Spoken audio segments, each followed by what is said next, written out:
Good evening. First, I want to start with.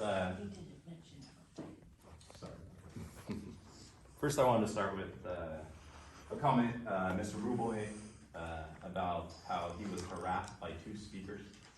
I think he's referring to me and my neighbor David, who are members of the district. I saw David speak just now, and it didn't seem harassing at all. And the last time me and David were here and spoke before you, I, for one, didn't feel like I was here to harass anyone. In fact, when we walked out those doors right there, after they turned the meeting into a private session and said we had to leave, what I thought was a neighbor followed me out, and I actually thought I was gonna get harassed. And instead he pulled out his badge. And he was an investigator for the district attorney's office. And what he told me and David was, I witnessed you guys get harassed. I witnessed it. The DA sent me down here. I witnessed them bully you, and I witnessed them intimidate you. And he said, these meetings, there's so many Brown Act violations, it's not even funny. These meetings aren't even posted. He said, the times changed.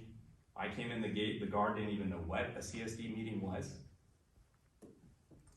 So I want that to be on the record that another public agency, an investigator for the Orange County District Attorney's Office, his name is Paul Hayes.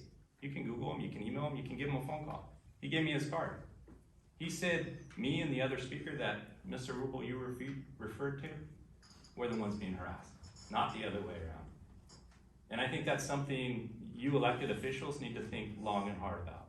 Who's really harassing? Just because we have an opinion that's different than yours, doesn't mean that we're harassing you. It's the other way around.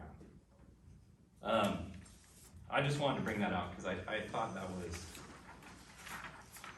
something that the public needs to hear. I wanted to talk about, someone else mentioned these contracts between the CSD and the Three Arch Bay Association and the conflict of interest that there is with these contracts. And I wanted to talk about a government code. Mrs. Burns might be familiar with this code. It's section 1090. Are you familiar with that government code? 1090? Section 1090 generally prohibits public officers, while acting in their official capacities, from making contracts in which they are financially interested in. Section 1090 is concerned with financial interests other than remote or minimal interests.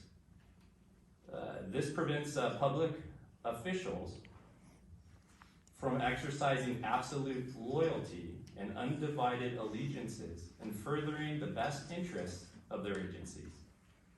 Section 1090 is extended not only to strike at the actual impropriety, but also to strike at the appearance of an impropriety. This is section 1090. It's the government code that governs, as Ms. Burns will tell you, how you guys operate. So signing a contract in which all of you guys are a member of a private corporation violates section 1090. It's a conflict of interest.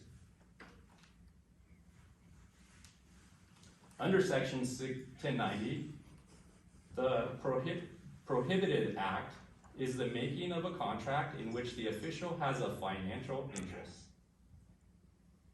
A contract that violates section 1090, this is interesting, is void.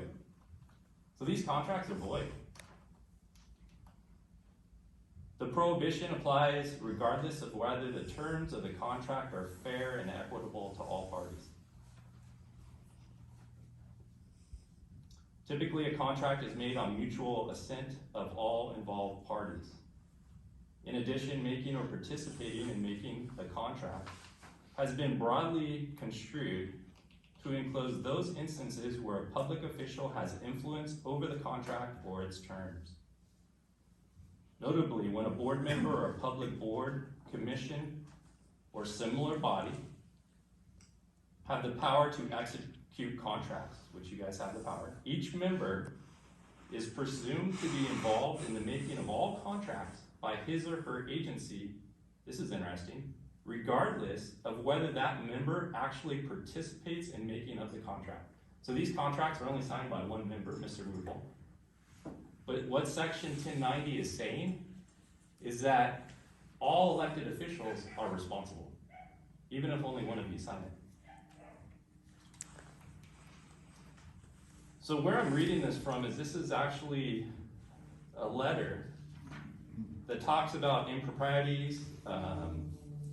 It talks about conflicts of interest, and it talks about what elected officials are allowed to sign a contract for. There's pages here, pages of this stuff. Well, what they all say, and I could go on for 10 minutes if you like, they all say you can't sign a contract if you have an interest with the other side of the contract. So since everyone here is a member of a private entity known as the Three Arch Bay Nonprofit Mutual Benefit Corporation, there's a clear conflict of interest. Now, this information can be found, and I suggest you all, if you haven't already, take a look at the California State Fair Practice Commission, the FPPC, California State Fair Practice Commission. That's where I got this information. I don't know very much about politics. I'm learning as I go. But I, like other members of the public, notice corruption, notice something ain't right. It's real interesting. This was actually a letter that was sent August 1st, 2019 to an attorney that wrote the FPPC about, hey, what's a conflict of interest? I represent a board of directors. I want to know what a conflict of interest is. That attorney was Miss Allison Barnes. This letter was written to Miss Allison Barnes by the FPPC, August 1st, 2019. Now this was for a special district called the Spalding Community Service District. It wasn't for this district, it was for a different district. Now this was in August. Recently, Jeremy, who I still don't know if he's an employee or not, because every time he sends me an email, he says the district has no employees. But he sent me some documents on behalf of the CSD stating that Ms. Burns' contract started at the end of 2019. Approximately 4 or 5 months after she received clear direction from the state of California about what elected officials can and cannot do. Clear direction. What's a conflict of interest? Anyone like to see this letter? I got an extra copy. Judy, thank you. That was written to your Miss Allison Burns. I think this board needs to look at their counsel that they have in Miss Burns. It's pages and pages. I could have went on for 10 minutes. That was just the tip of the iceberg. She knows that these contracts, I don't know, I've asked, did Allison make these contracts for you guys? To divert these tax dollars into Three Arch Bay? Or did Three Arch Bay make these? Maybe it was Three Arch Bay's attorney. I don't know. I've asked. Can't get the answer. But I think if it was Miss Burns, there's some serious questions that you guys need to ask of her. I don't know whose fault this is, but I know it's a conflict of interest. Next thing I want to talk about. How much time do I got left? You have 1:25. Perfect.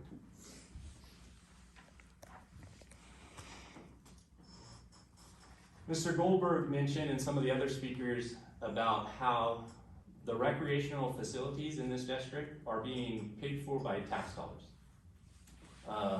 Which, as a member of the public, I should always have use to recreational facilities that are paid for by tax dollars. If I go to a park in Los Alamitos, or a park in Dana Point, or a park in Laguna Beach, no matter where I live, if I live here in Three Arch Bay, or if I live in Santa Ana, I get to go use that park because it's paid for by tax dollars.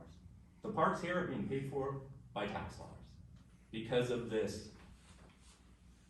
invalid, illegal, according to these sections that Judy's reading, laws of the land.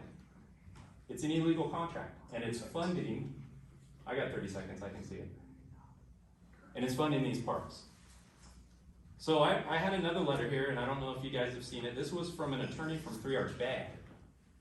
Sent me this, stating that if the city of Laguna Beach issues me a building permit, that they were gonna stop my access to the parks and to the beach. Right here. Would you like to see this too, Judy, or have you already seen this one? I've seen it. Okay.